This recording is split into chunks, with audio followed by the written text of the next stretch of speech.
Bonjour à tous et à toutes. Ce matin, je vous présente une nouvelle vidéo basant sur le deuxième chapitre qui est mouvement dans les champs. Voici un exercice du livre de Star Physique. C'est le 12e exercice dans le Star Physique là. D'accord? On a traité pour là dans le chapitre 2. Un skieur chaussé de ses skis de masse 90 kg remonte une piste inclinée de 20 degrés par rapport à l'horizontale. Quand il skie à la vitesse constante égale avec 3,5 mètres par seconde, la force de frottement a la même direction que le vecteur vitesse et le sens inverse. Sa valeur constante vaut 30 newtons. Donc ça, c'est la valeur de force de frottement.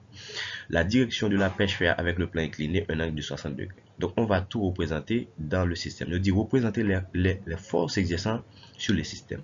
2. Déterminer la valeur de T de la force exerçant par la pêche sur le système. G égale avec 10 mètres fois seconde moins 2. Donc, on va répondre avec la première question. Donc, voici notre système. D'accord? Voici notre système. Donc, comme force, qui ça nous gagne comme force que vous posez le système? Donc, normalement, quand il s'agit d'un plan incliné, donc, il y a 3 forces pour pipiti. Ouais, qui agit sur le plan incliné. Mais, puisque nous parlons de ski à de chaussée, en la ski, donc là, il y a possibilité et pour avoir l'espace à un câble. D'accord? Donc ça, c'est tension câble là même. Donc c'est tension câble là nous représenter là. D'accord? Nous représenter donc ce qui a positionné ici. D'accord? Donc la prolonger là. Donc on va regarder ici. Donc ça c'est câble. D'accord? Ça c'est câble là. Donc nous représenter la tension du câble.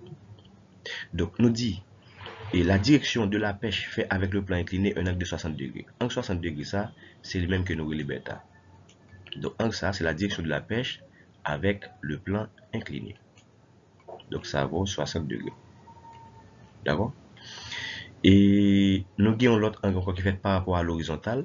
Donc nous dit 20 degrés par rapport à l'horizontale. D'accord? Donc ça c'est alpha. Et nous barons donc ça c'est alpha, il est égal avec 60 degrés. Alors 20 degrés, excuse-moi, ça c'est 20 degrés.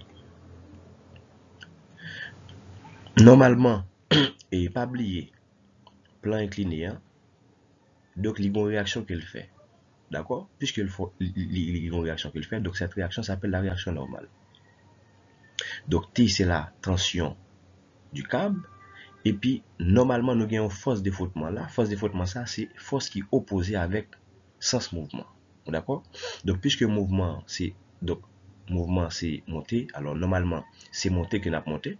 Donc, ça passe force de frottement, lui-même là, à descendre. D'accord? Donc, il parle dans le sens inverse. Là. Donc, ça, c'est le poids de l'objet. Donc, qui va décomposer en PY et PX lorsqu'on fait des projections. De même, T, qui c'est la tension du câble, va décomposer lorsque nous faisons projection sur l'axe X', va décomposer en TX. Et lorsque nous faisons l'autre projection, normalement, projection à faire, c'est sur X', d'accord? Donc, nous avons tout simplement TX. Donc, et projection sur ordonnée, pas intéressé nous. Parce que le mouvement se fait sur l'axe X'. D'accord? Donc, projection qui ne pas m'intéresser nous encore, c'est projection, et c'est ça que nous les PY. PY ne pas m'intéresser nous parce que c'est PX nous besoin. Donc, lorsque nous faisons projection sur l'axe X', donc nous allons gagner PX.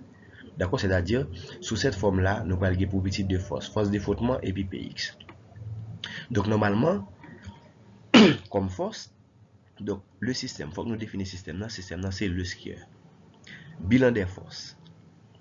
Bilan des forces, donc nous disons c'est force de frottement, réaction normale, et puis poids et la tension du câble. D'accord? Donc ça c'est force qui agit, n'est-ce pas ça, sous système. D'accord. On passe dans la phase deuxième question. Deuxième question, c'est que ça laisse déterminer la valeur de T de la force exercée par la pêche sur le système. On va déterminer ça.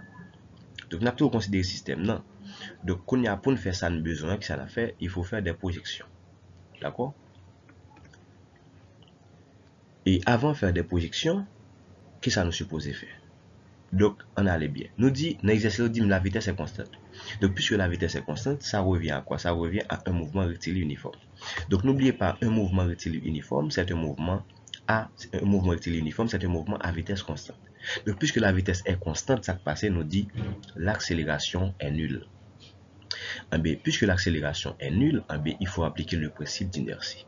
Donc le principe d'inertie, c'est la première loi de Newton, nous relève le principe d'inertie. D'accord? Il y a le principe d'inertie, il y a le théorème du centre d'inertie.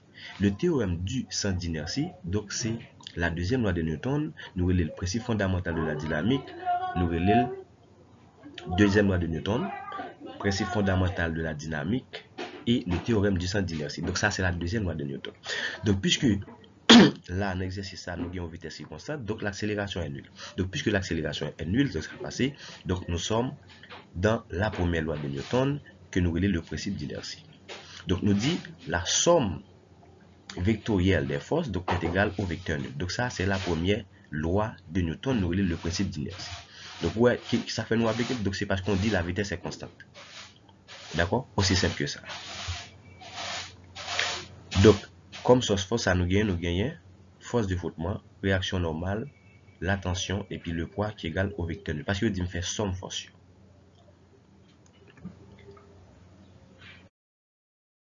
Donc, on continue avec correction exercice là. Donc là, nous finissons écrire expression vectorielle là. Donc, nous allons faire une projection pour nous écrire une autre expression qui n'est pas une expression vectorielle. Donc, c'est ça. Donc, c'est projection combine. Donc, nous faisons une projection. Le mouvement se fait sur quel axe? X', X. Nous faisons une projection sur l'axe X', X. D'accord? Maintenant, nous faisons une projection sur l'axe X', X. Nous allons faire une autre projection encore. Une autre projection encore sur l'axe X', X. Ouais? Donc, ça prend le bon nous PX et ça prend le bon nous TX. Donc, lorsque moi fais une projection sur l'axe X', X, ça donne, donc CP me décomposé. Puisque CP me décomposé, ça vient by PX. Ça donne PX. Puisque je me fais une projection encore, alors une projection encore sur l'axe X', X, ça vient by TX. Donc, qui direction ça? C'est dans le sens mouvement. Qui direction PX? Donc, PX c'est dans le sens opposé mouvement. Donc, ici, c'est force de frottement qui est toujours opposé avec mouvement, mais sens li. Donc, c'est toujours dans le sens opposé. D'accord. Maintenant, qu'est-ce qu'on va faire? Donc, on va écrire l'autre expression qui n'est pas une expression vectorielle. Donc, angle ça, moi je gagne là qui c'est alpha, donc angle ça, il vient là. D'accord? Donc, lorsque je vire ça, donc angle là, il a la vient tomber. D'accord? Maintenant, que ça nous fait? Donc, voici l'expression qui n'est pas l'expression vectorielle. Eh bien, nous faisons une projection sur l'axe X', X. Regardez comment nous écrit l'expression ça. Et pas oublier, nous dit sens mouvement, c'est monter. C'est monter la montée. Donc, ça passe. Force de frottement, l'opposé avec. Et ça fait nous mettre moins F. TX. TX, l'aller dans le sens mouvement. D'accord? L'aller dans le sens mouvement. Donc, et ça fait, puisque l'aller dans le sens mouvement, le positif, et ça fait mettre plus TX. Et PX. Donc, PX, l'aller dans le sens opposé mouvement. Donc, et ça fait mettre moins PX. D'accord? Égal à 0. Aussi simple que ça. Donc, c'est projection nous fait qui intéresse nous. Donc, pour que ça nous pas parler de réaction normale. Donc, la réaction normale, pour que ça ne pas parler de la réaction normale est perpendiculaire au plan X', X. Donc, puisque le perpendiculaire avec, donc sa valeur est 2. D'accord? Ok. Pour poids, il y a qui va dire pour que ça ne pas parler de poids, nous pas dire PY, non, PY ne nous intéresse pas. Donc, c'est tout même perpendiculaire là, par rapport avec PX. Et n'oubliez pas, ce qui nous intéresse, c'est toute force qui est sous axe X', X. Parce que le mouvement se fait sur l'axe X', X. D'accord? Ça fait nous prendre tout ça. Et normalement, donc moins F moins écrit TX qui représente 4. Donc, notre triangle, ça me là. Mes triangle que me là. Je vais triangle. Ouais, mes triangle. Donc, mes triangle là. Triangle, ça me là. Donc, qui ça TX ça représente là-dedans? Donc, si angle est là que lié, ouais, notre triangle ça. Angle là, mais bêta. Donc, si ça c'est bêta, donc ça passe bêta représente le côté adjacent. Donc, puisque bêta représente le côté adjacent, bêta représente quoi? Bêta fait référence avec cosinus. m'a dit cosinus bêta. Cosinus bêta, excusez-moi pour l'écriture, cosinus bêta représente le côté. Quel côté? Le côté adjacent divisé par hypoténuse. Mais hypoténuse, divisé par t. Donc là, lorsque je fais un produit croisé, besoin tx, donc mon bas c'est tx par valeur, m'a dit c'est t cos alpha lorsque je fais un produit croisé. Donc ça fait m'écrire t cos bêta. Excuse-moi, c'est t cos bêta. T cos bêta. Moins px. Donc là, je vais l'autre triangle encore. Mais triangle ça, je vais l'autre triangle. Mais triangle là. Triangle ça, je là. Donc P, donc c'est l'hypoténuse. Px représente quoi? Px représente le côté opposé à l'angle, à cet angle. Donc mes Px là, donc c'est le côté opposé. Donc le côté opposé correspond avec quoi? Il correspond au sinus de l'angle. Donc c'est sinus alpha. Donc sinus alpha représente quoi? Le côté opposé, qui c'est Px, ouais, divisé par hypoténuse, qui c'est P. Est-ce que d'accord? Maintenant, lorsque nous faisons produit croisé, ça va passer Px égal avec P sin alpha. Donc, ça fait m'écrire ça, égal avec 0. Mais comment c'est que P égal avec Mg? Donc, nous toujours écrit. Alors, donc, qui ça a besoin? Besoin T.